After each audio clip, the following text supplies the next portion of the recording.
All right, buddy. So what's your name and where are you from? My name's Joseph. Living in San Angelo, Texas now. Been here for a few years. Um, just living the dream out here, man. Try not to get too hot. It's hot as hell out here. I know that's right, man. There's a lot of shit going on. There's a lot of shit going on in Texas right now, man. Yeah. A lot of craziness. But look, you came to me on Instagram. You said that you used to be or are you still a correctional officer or are you a former correctional officer? Former. I've been out a Okay. few years. Okay. And you used to be a Marine, or you're always a Marine. Once a Marine, always a Marine, Oh correct? yeah, yes sir. That's what's up, man. I got a little more respect for you. My brother I was a appreciate Marine it. too. I appreciate it. Where'd you go for? What was it? What's the base called that I went to see my brother graduate? Man, what was that in Georgia? I think. Well, if he was on the East Coast, he probably went to I think it's South Carolina, North Carolina. Oh If yeah, he's yeah, in the yeah. Marine It Corps, was, it was one to of those. What was the camp Paris, called? Paris Island. Paris Island. Yeah, Yep, that's I it. went. I'm on the West Coast, so I went to San Diego. Okay, okay. How was that, man? I know we're talking about the penitentiary, but I find this stuff interesting, man. How was the boot camp? Was it pretty damn tough? Physically, it was pretty tough. It was more of a mental game. I mean, they really screwed with you for the whole 3 months, but I mean, it made you a better person. I mean, I was 18 going in there, and they made me who I was. So Okay, well, that's a good answer, man. So you're in the Marines. You get out. How long did you do in the Marines? I did 6 years total. Okay, 6 years. You get out, and what the hell made you choose the correctional officer path?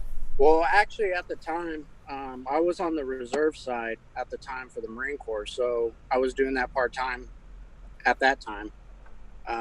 It was, a few years in the Marines. I was like, man, I don't know what the hell I want to do. Um, That's what so most my people say. yeah, so my stepdad at the time, he was working at this facility, and I was trying to pursue law enforcement at the time, so I figured, hey, corrections, might be get my foot in the door, basically. And you know what? I got a lot of friends, man. That's either Army, Navy, Marine, and they all, even the guys that were into special ops and all that stuff. When they're done, it's like they don't know what the hell they're gonna do next. Almost everyone that I know, they're like, "Damn, I don't know what I'm gonna do." And a lot of them think about becoming an officer or a correctional officer. Yeah, And it's always those two, or a firefighter. I've seen some guys try to become a firefighter, but it's always like those genres that they tend to reach out to, or what is it? Where like private security overseas. yeah, Yeah, yeah. Well, a lot of my homeboys, that's what they end up doing, going overseas as a private, kind of like that yeah, Blackwater shit. yeah. You're so used to that life of having structure, and I guess there's an adrenaline rush out of those typical fields of work, and they just want to pursue that outside of the military to just coincide with what they've done for so long. Yeah, they all kind of just link together a little bit. All right, so you became a correctional officer in Texas, and you said you made it up to lieutenant. Yes, yes, yes, I That was did. the highest rank you got in there. That was the rank that I left the facility. I was a lieutenant. Okay, lieutenant's pretty high rank.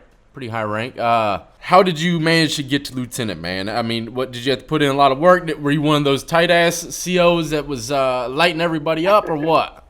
Nah, man, I'll be completely honest with you. When I first started, just as a regular CO, I was a young kid. I had military background, but I didn't really, you know, use what I was taught to be like that. Yeah. I was stuck in dorms a lot. Yeah, they're inmates, whatever. But I saw a lot of officers who were tight asses, who treated them, differently just because they were locked up. And I saw the negative feedback that those officers got from these inmates. And I told myself, I'm not going to do that. I'm not going to be that way. And so I was stuck in dorms a lot. I had a lot of respect in the units. What prisons were you in? I only worked at one the whole time I was there. It was in Eden, Texas. It was under CCA at the time. It's a private facility. I think they just changed their name to Core Civic, I believe. So they were a private facility. And what Yeah. level was this? Was this medium, low, high? So the yard the open yard GP, they were low custody inmates. Okay. We did house medium and high, but if they were low and they bumped up to medium or bumped up to high, we had to lock them down just because they couldn't be in general population. Well, until they shipped them off or something. Yeah, the counselors and stuff, they would try to bump them back down to that low custody, depending on why they got bumped up to medium. If they were in there for X amount of time, they had to get transferred to another facility. A lot of these guys that are there, they were in the country. They were serving there for being illegal in the country. So they had a ship date. They were going to go back home at some point. So a lot of those guys didn't, they didn't want to put in work like that, I guess, to get them bumped back out to, a state facility or whatever. Yeah. So what were most people getting in trouble for and getting shipped out there? What do you mean, out of the facility or being there? Yeah, like what was a typical thing that caused their levels to bump up in that prison? Fights, just a lot of guys that would steal a lot. There was Wasn't a few guys. There's a few guys that had to hook up with officers and people that come in through visitation. They're bringing in cell phones, drugs, stuff so like you that. seen some COs get clipped up? Oh yeah, for working with inmates. yeah. There was quite a few. Towards the end of my time there, it was bad. It was really bad. How does that go down, man? Within the correctional officers, like when they find out that someone was actually, I guess, corrupt. Well, to be honest with you, everybody kind of had a feeling of who it was, based on when they started and how they slowly changed. What do you mean slowly change? How they slowly change? They come in trying to do their job, doing it to the best they can. They don't, take shit from guys or whatever. And then slowly but surely, you'll see them, befriending inmates. A lot of them will approach them a lot, laughing and joking. Those officers will kind of segregate themselves from the rest of the officers, and you'd see them talking with the inmates more than they would with us. So at that point, you could kind of tell that who was getting corrupted. If they were to do it, it would probably be the cats that kind of just veer away from the whole prison staff community, I guess, right? Yeah, basically. Well, damn. You would think if they were doing something dirty, they'd be super close to the correctional officers, and the staff and whoever's head of security, be doing all kinds of, sucking up to these guys just to stay more low radar. Yeah, you would think so, but a lot of those officers that got caught up with that stuff, that this is their first time in corrections. They probably never really had a real job before. A lot of them being females coming in, so once they get that flame going with these guys, they kind of forget about what's going on. They're not the smartest with their decisions, I guess, but Yeah, and you said you've seen some female COs fall down that path too. yeah, definitely. A lot of them. We had one. She was there. Well, it's kind of funny. She was actually there for a long time. She was like 10, 15 years. And there was a guy there. He was kind of ran by himself. He was a lone wolf. He was a biker from out in California. Okay. And he got released, I believe. He got released. She got caught up with another inmate there. She got fired. And whenever she left, she went to California to meet that inmate that was there. So they got married. She bought him a house and a car and all kinds of stuff. And then he ended up leaving her, with nothing. He took the cars. Then the house was in his name. He fled to Mexico, and she was done basically. She had nothing left. Wiped her bank account out. Good old convict. Yeah. Steal your heart and then steal your car, my friend. Nah, but well, that's crazy, So who was running things in there, man? What kind of cliques were up in that low-level prison? Were there anybody clicking up like that since it's so such low custody? So basically, the way it worked was, so you had that guy that you interviewed not too long ago, where he did like 4 years in Mexico. That big old Mexican guy. Oh yeah, from Wrong to Strong, JC. Yeah. So basically, how he said how they ran, depending on what state of Mexico they were. That's how it was at this facility. like 90% of the facility, they were Mexican nationals. They were paisas basically, and so they all clicked up depending on what state they were from. So Sinaloa, Tamaulipas, whatever. And that was just the Mexican nationals. And then the other 10%, you had some Texas Kings. You had like Dongo Blast, and you had the Sureños and whatever. And they would click up within their own gang, and they would kind of segregate themselves from the Mexican nationals. But they would all follow the same yard politics. They just wouldn't congregate with each other. Okay, so they threw all of them together in the yard at the same time, and they just kind of separated themselves. Yeah, basically. So the yard there, it's just it's a big it's an open yard. At the time when I was there, it's different now, but basically they were outside. They had soccer fields, basketball gym. They had a big open yard, and they can walk freely into their units pretty much the entire day until it was count time. So they'd be in there for an hour, and the units were open units. So our biggest unit it held 200, and I think it was like 90 something guys, and they had one officer in there, and it's just a dorm style unit, and they were just pretty much all congregated within themselves and stuck to who they knew. And I was really was there a lot of cell phones running around in there? Yeah. Towards when I was about to leave, there was, you catch a few cell phones a week. They were having people drop them in with drones over the damn facility. Drones, huh? Yeah, there were people. The way the facility was, there's a big open, or not an open field, but a big pasture in the back with trees, and these guys would come through the back, and they would just start chucking shit over the damn fences into the yard. And there's so many guys out there on the yard at a time that whoever picks it up, they can all kind of blend in together real quick, and it's gone. Yeah, there's a few prisons I was in where people could easily do that as well. They just throw it like 20 yards, that's it. What typically happens after they get caught with these cell phones, man? Were they pressing charges on these individuals, like street charges, or what? It just depends on it. If they were caught by, say, they came through visitation, or they physically saw them get it thrown over the fence, and they saw that guy pick it up, and they caught him right then and there, they would try to get him with outside charges. Otherwise, if they found it in his locker, found it wherever, it was just kind of like an in-house thing. But it bumped their points up a lot. Oh yeah, cell phone, shank, drugs, all that stuff. Let me ask you this, because this is gonna be my video coming in the future, probably tomorrow actually. How did y'all do the drug test, man? I know the prisons I was in, I don't know if y'all did or not, but the prisons I was in, they did a lot of random drug testing. I was going to speak on that. Yeah. Maybe you can tell me a little bit about it. Yeah, so basically the way I did it, when, it's kind of skipping ahead, but when I was a lieutenant, the way I would do it, 1 o'clock, 2 o'clock in the morning, when everybody's, fast asleep, take 2 or 3 officers into a unit. I have a list, and it would just kind of randomly pick these guys, and kind of randomly or randomly. Kind of randomly.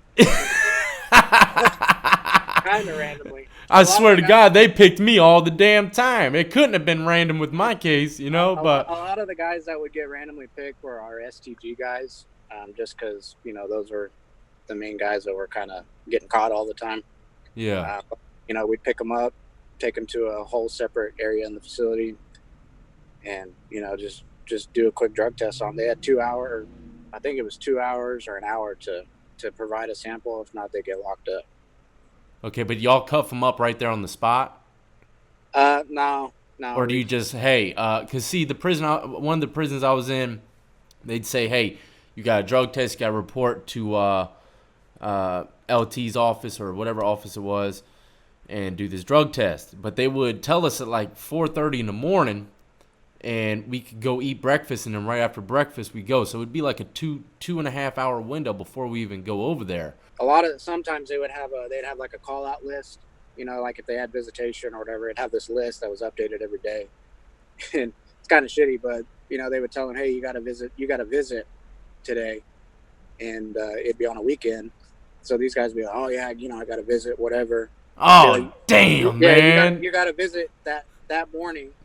So these guys were asleep the morning of the visit that they're supposed to have, and you'd go in and you'd pick them up, and that's where we did the test was in visitation. So they had no idea that they were getting tested. So no visit.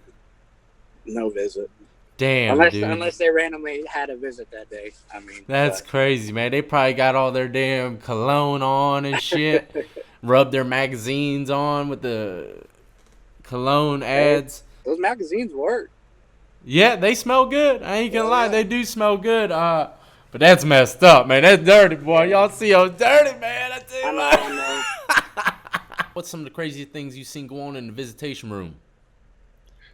Uh, to be honest with you, not a lot, man. It was contact visitation. You know, they could have two or three people in there at a time. So really, the only crazy thing we'd really see is a guy trying to get too close with his wife or girlfriend or whoever. I personally never really seen a whole lot go on in there. Besides that, You I think have you think seen the officers really cared about that for real? not really. I have seen some of these guys. There's some high end cartels in Mexico that were in prison there, and they have some good looking family members, and these guys they would try to hook them up with these officers, and they'd be like, "Hey, you working visitation today?" And yeah, all right. Well, I got my sister coming. See what you could do, or check her out, or whatever. And they try to get them clicked up together, and do whatever for that guy on the outside, whatever it was. So Very smart. Very smart. Use the woman, the power of the woman to persuade that always those. works. Women are money, boy. I'll tell you what. But check it out. Uh, were people getting watched 24/7 by someone? I know they have cameras in visitation, correct? Yeah. Was there someone always watching the visitation? Yeah, there was one officer in there, and then uh, they'd have like a back door, so you'd have a second officer attached to it, and they would escort the families back and forth. So there's really only one guy in there at a time. But they are in there just regulating and watching the dude, zooming in and zooming out when they want to, huh? Yeah, well, you're the officers that in there. He's sitting in there at a chair just like everybody else is in there, just chilling at his desk. He doesn't really watch the cameras. It's just whoever's up top is if they're even watching. You know what I mean? You talking So about the main thing? yeah, yeah, Yeah, the main control security room. room, I guess, control room. Yeah, were all inmates kind of congregating with each other, all races, or what? Uh, I know I they mean, I know they separated by gangs and stuff, but did you ever see anyone kind of just like playing cards together, oh yeah, yeah, it like happened different all the time. races and all that? Yeah, we had a few white guys. We had just a few black guys. Maybe 20 of each. They're mostly all of them were Mexicans or Dominicans, Cubans, um, but pretty much it's nothing to go into a housing unit and to see all the races, playing cards or tattooing each other, whatever it was. They didn't really segregate themselves by color. Y'all mess with people for doing tattoos if you caught them straight up. Uh, if they got caught straight up, I mean, You it's kind kind of of one of got the to, huh? yeah, it's kind of one of those deals. Personally, if I saw a guy that had a fresh tattoo, I'm covered in tattoos, so Yeah, I know a fresh tattoo when I see one and be like, hey, you know, when'd you get that tattoo? And they'd be like, oh, I've had it for a long time, whatever. I was like, come on, man, you ain't got to bullshit me. I was like, just let me look at, I'm just interested in the artwork, to be honest with you. I mean, there's nothing I could do. You got a tattoo, so what? yeah. Let me check it out at least. Yeah, well, some COs, man, they'll knock you off just for them being fresh. You know what I mean? Yeah, yeah, and that's one of those things where you kind of got to pick and choose your battles. A guy has a fresh tattoo and it's still bleeding, and you could either choose to hit him up with a report, or you could be like, hey, let me see that tattoo. That's nice, whatever, and then you kind of gain a little bit more respect like that, Yeah, and that was kind of my mindset. I picked and choose my battles. You don't make me look dumb if I was in a unit. Don't make me look bad, and I won't mess with you. You know what I mean? yeah. All right, so what's your nationality, man? My mom's side is Mexican and Indian, and then my dad's side is they're mostly from Spain. Okay. And being in this prison that's pretty much what dominated by Latinos, no one ever tried to get you to jump onto the dark side. No, They no, knew not you weren't the really. one, huh? No, no, no, yeah, I never had that really. They would joke around about it, just different little gangs in there. They would, just mess around like that. But I never really had anybody be like, hey, you want to get with us or whatever. Yeah. So what made you leave the old penitentiary game, man? Uh, Man, I was stressed out. I was still young. And then there's rumors that the facility was closing there for a while. So I was like, I need to try to get out while I can. And sure enough, when I left, I think the facility shut down like less than a year later. Oh, so So that facility is no longer active. it just reopened this year Oh, the under same exact building. it's the same building. It's just different inmates. Like I think they got like U.S. Marshal inmates, but it's still there now. They just reopened it up. Okay, it's not technically like individuals from the state, like state pen and stuff like that, coming there, or is it just special? It's just those guys. They're serving their illegal time. A lot of them, if So it's they like an ICE prison. yeah, basically it was contracted under BOP. But a lot of these guys, you know, they got caught for something else. Whether it was drugs or kidnapping, rape, whatever. So when they get caught, a lot of these guys did state time before they came to us. Yeah. So there was a guy that was in there. I think he did like over 30 years in a state facility for just high end drug charges. He was a big time drug smuggler coming in. They gave him a lot of time, and he did his 30 so years in the state, but he was still here illegally. So when he got out of the state, they shipped him to us to serve his time for being illegal. So Oh, okay. a lot of those dudes do have state time, or Okay. at actual other federal prisons, and then they come to us for their illegal time. Okay, I get it now. So when they're ready to be deported and they're done doing their time, they pretty much head there. Yeah, the most they were there is 5 to 10 years at the most, and they're gone. They get deported back. How Or how did some of these guys can actually get their citizenship in there, because there's a lot of guys in there that were corporate business owners. There's a few guys in there that they didn't even know they were illegal. Their uh, they were born in Mexico. Their parents brought them over when they were just a baby, got away with it, and they grew up in the States thinking they were American. So they went to school, they went to college, they went, corporate businesses, big time business owners, a lot of money, and they get a little drug charge or something petty, and they find out they're illegal. how the hell And do they get don't they have to? I mean, can someone that's illegally in America can get a social security card? illegally. Yeah. Well, I guess the way it worked was when they came over here, their parents got them some good paperwork, I guess, Oh, okay, okay, and, okay. and they were able to get all of that. But I guess as they started cracking down on all the illegals coming over, they caught up to them basically, That's crazy, and, man. and so they would be with us, and they could, they only had that one little drug charge. They're corporate business owners. They would give them the opportunity to give them their citizenship, and they'd have to do a bunch of classes and whatever. And some of those guys would just get released out of the front of our building. But then there's some that couldn't get their citizenship, and they get deported back to Mexico, and they have no idea. They've never been to Mexico in their life. They don't know Yeah. any of their family over there, and they just take them over there. They drop them off. That's crazy, man. Cause look, I had a woman on the show. She did time in Florida. She did 8 years, and she was brought over here when she was a baby. Hmm. I can't remember what country she was from, but anyways, when she was done with her time, I guess they did the same thing that you're talking about, and they dropped her off over there in her country that she don't know nothing about. She's lived here her whole life, and she's doing actually pretty good. She has a YouTube channel. I think it's called, I can't remember. I think it's called Women's Prison Talk or something like that. I hope that ain't.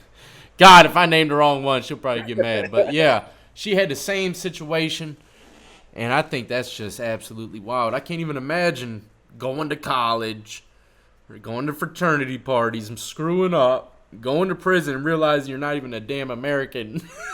Yeah, That's messed up, man. it happens. It happens quite a bit. I had a guy in the Marine Corps that happened to him.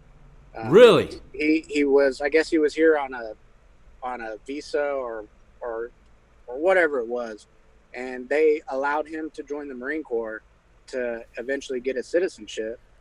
He deployed, did his time honorably, got out, and they said, "Oh, we're not going to give you your citizenship," and they kick him over the wall. It's crazy, man. Yeah. That's messed up. I was a CO for 2.5 years, and I, kind of got done with, being a CO. I wanted to further myself in it. I put in for sergeant, made sergeant. I was actually the shoe sergeant. I was over segregation, and I had a lieutenant above me. And, we had guys in there just banging on their doors, or when they knew we were going to have an audit, when, the big higher ups were coming down, they'd make a ruckus in there, they'd trash their cells, whatever. And it's kind of messed up, but we had two guys in a cell, and they flooded their cell. They're on the top tier, and flooded their cell. Didn't want to cuff up, didn't want to come out. So the lieutenant on shift, he's like, "All right, well, we're gonna, we'll get a team together and we'll spray them and take them out." So the two guys in the cell, they only spoke Spanish, and that's a lot of the guys there. They don't really know English, so they were Spanish speaking only. So he got a guy that he purposely knew also didn't speak Spanish, but was Mexican, and basically he was the guy to go to the door on film to talk these guys down and try to cuff them up. Well, he goes over there and he briefs the camera and be like, "All right, well, I'm going to attempt to get these guys to cuff up and come out." So he goes over to the cell, and it's just those little windows. Once the officer stands in front of him, you can't see anything, and you can't hear anything because all the other guys are kicking their doors. And the guy asked him, he's like, "Hey, are you going to cuff up?" But he asked him in English, and the guys didn't know what they were saying. He's like, Did he know that? "Who? The officer?" Yeah. He knew. He knew that they didn't speak English. So he asked them, he said, "Are you going to comply to restraints?" And they're like, "We don't know what you're saying." So he looked back at the lieutenant. He's like, "Hey, they're refusing. I'm going to give them one more order." Guy looked back at them. "Hey, you need to cuff up, or we're going to administer OC spray into the cell." And they're like, "We don't know what you're saying." At this point, they're not being combative. They're probably ready to come out. But since there's a language barrier, and the lieutenant purposely got a guy that didn't speak Spanish, but the camera didn't know, they didn't know what they were saying. So he said, "Hey, they're refusing to comply. Go ahead and administer OC spray." So the lieutenant stuck a wand up in there and loaded the spray full in that cell and let them sit in it for quite a while. And these guys didn't Damn, know. that's messed up, man. Yeah. Why do you think they did that, man? Why are they handling that situation so greasy like that? Man, I guess it's because those guys were constantly, giving that lieutenant his shift so much problems every single day. And I guess he kind of got fed up with it, and he knew that they were going to comply because they've done it before. So he didn't give them the opportunity to do it that time. And, he hooked them up. He sprayed the crap out of them. And, personally to me, when I saw that, it didn't sit right with me. And I knew that, there's officers like that all over the country. It's not going to stop. And that's just how they were. They treat these guys like crap. They're already in prison. Why punish them even more? Even if they're going to act out, do whatever, there's no reason to belittle someone like that. And that's messed up, man. Sad to say, but it does happen all over the country. And I've lived in the penitentiary, man, and I can see how crazy and gruesome inmates can be, and COs. And it kind of just it boils down to it's not so much the convict and the correctional officer. Okay, it's not so much like the professions. It's just more along the lines of, hey, mentally and physically are just, you know, beefing with each other sometimes. You know, some inmates, they don't give a shit about respect, and they'll disrespect the CO, and the CO will retaliate in the same way. You know, so it's kind of, you know, it's just men being men. The profession really doesn't have nothing to do with it. It's all down to boils all down to respect, and you know, a lot of people don't tend to give out respect off the break. You know what I mean? Yeah, and that's, you know, when I first started, that's personally that's how I am when I work there on the outside as well. You know, I respect anybody until they give me a reason not to, and that's how it was when I was in there. You know, I talk to these guys, you know, with respect. You know, be like, hey, you know, this is how it's going to be. You know, I had to have a lot of respect, officer wise and inmate wise, and I can never bring it to myself to be like some of those other officers to, you know, just treat these guys like shit. You know, there's no Yeah. need for it. Well, let me ask you this, man. Let's talk about searches really quick. What are some of the main hot zones that a correctional officer is going to attack first when it comes to searches, man? Oh, yeah. Searching. So basically, all the the obvious places, or not obvious places. You know, officer goes in there. What's he gonna search? He's gonna search his locker. He's gonna search under his mat. He's gonna search a foot locker if they got one. And you know, they'll call it good. But you know, a lot of the hot spots that we have where, you know, these guys cut open the bottom of their shoes. They stick a cell phone in a shoe, sew it back up. Uh, you know, How would you check inside shoes, man? Just bend them or basically. something? Now, well, basically, like if you go in there, you have a metal detector, so Oh, you know okay. you take that shoe and wand it real quick. If it went off, you know there's nothing metal inside of a shoe, so then you can kind of check and see, be like, oh, you know, this doesn't look like professional stitching. You know, it looks like it was done in house. You know, maybe there's something in there. Yeah. But basically, I mean, it's just a lot of places you gotta think like an inmate. Be like, if I was gonna hide something, am I gonna put it in my locker next to my peanut butter? Probably not. You know, I need to I'm going put to it put it somewhere, inside the peanut butter. put it inside. You know, and that's and you know that's a lot of that would happen too. You know, these guys would have, you know, those big coffee creamer, the big deals of coffee creamer, and they would move the creamer and look behind it, but they wouldn't think to look inside of it. You know, they'd lift it up, and be like, oh, that's coffee creamer, but you know, inside they could have, you know, weed or a cell phone or whatever it was. It's just How do all y'all the do that, man? Would you just dump out the whole damn coffee creamer? Because you know, once you start touching people's food and stuff, there's gonna be a little more shit in the game. They're gonna start complaining. yeah. Oh, you touched all my damn. You put your fingers on my damn Doritos. You know. Yeah, personally, out of respect for them, I try to not to touch their food, just because there's so much germs going around, and you know I wouldn't want someone doing that to me. Um, if I had a legitimate feeling that there was something inside of there, you know, 99% there's probably something in there, then yeah, you know, we would dump it out and check. Personally, for me, I'd have to be almost 100% sure that there's something in there. You know, otherwise, I'm not gonna. I never dumped their food out. Okay. Well, look, man, I appreciate you coming on to the show and you know, teaching us a few tricks of the trade from a correctional officer's standpoint. Uh, do you have any kind of shout outs you'd like to say before we get on out? Yeah, the only thing I want to put out there is, you know, here in San Angelo, Texas, a buddy of mine, he started the company that I work for personally, and we do a all natural deer antler pet product company. We're one of the top sellers on Amazon right now, and it's all natural deer antler, um, shipped to us, cut, packaged, sent off to Amazon. So I could just give my company, Whitetail Naturals. You know, you can look us up on Amazon. If you want any for all Lucy over there, just let me know, and I can send you a little care package and see if she likes them. Most They dogs make do. furs for dogs? It What's that? They make fur coats for dogs, you said? No. It's deer antler chew, like stuff that they chew on.